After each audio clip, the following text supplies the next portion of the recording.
putting aside all of these stories of right-wing racism, did you know, Lewis, that there is actually no racism in the Republican Party?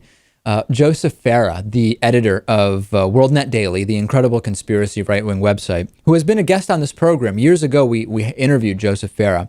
He sat down with Alex Jones, and he chastised Donald Sterling for his racist remarks, at the time thinking that Sterling was a Democrat, but backed up and supported Cliven Bundy. Farah explained that unlike Bundy, Sterling is definitely racist because he's a lifelong Democrat, a big-time Democrat, and he wondered what would have happened if the owner of the Clippers had been a Republican.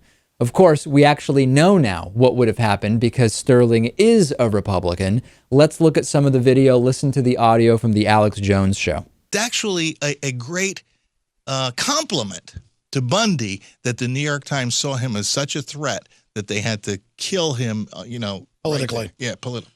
What would have happened if the owner of the Clippers would have been a Republican? That is a great question. Every Republican in America would be asked on camera to denounce him. And, of course, we see nothing like that. He's a big-time Democrat, as you know, contributed to Gray Davis, who is the reason, by the way, I moved out of California. Gray Davis is the person. Oh, he was horrible. Yeah, and a bunch of others. And so he's got a lifelong Democrat. I've know lots of conservative people and Republicans. And except unless you get into sort of the Republican establishment, country club Republicans, you just don't find racism there. Of course, Sterling is a Republican, and there has been absolutely no media backlash demanding, no media cabal demanding that Donald Sterling's comments be individually denounced by other Republicans. It's very interesting because this is one of those rare occasions where we can actually see what would happen if the individual in question was of a different political party, because for days we had reporting that Sterling was a Democrat, turned out he's a Republican, and the hypothetical that Joseph Farah predicted would happen just didn't happen. Nobody's really talking about Donald Sterling's political affiliation because it's just not relevant here. It's really not that important. If you watch this video, it's incredible how much they're smiling and laughing. They are loving more than anything in the world the fact that they think that he's a Democrat. And it is just a really joyous occasion on the program. I hope they, like you said, it's not the most important thing in the world, but I hope they correct that on their program. Let's address the other issue, which is that there's no racism in the Republican Party.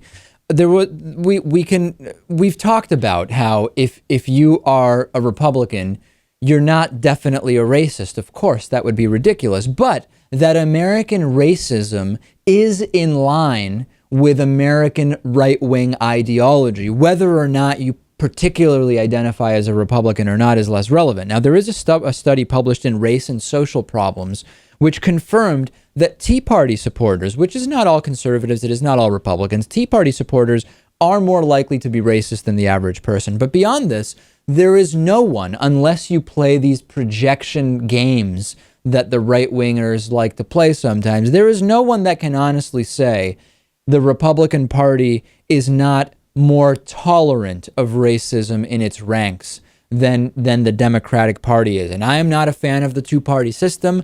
I am not a Democrat. I am registered independent or unaffiliated, I think it's called in Massachusetts.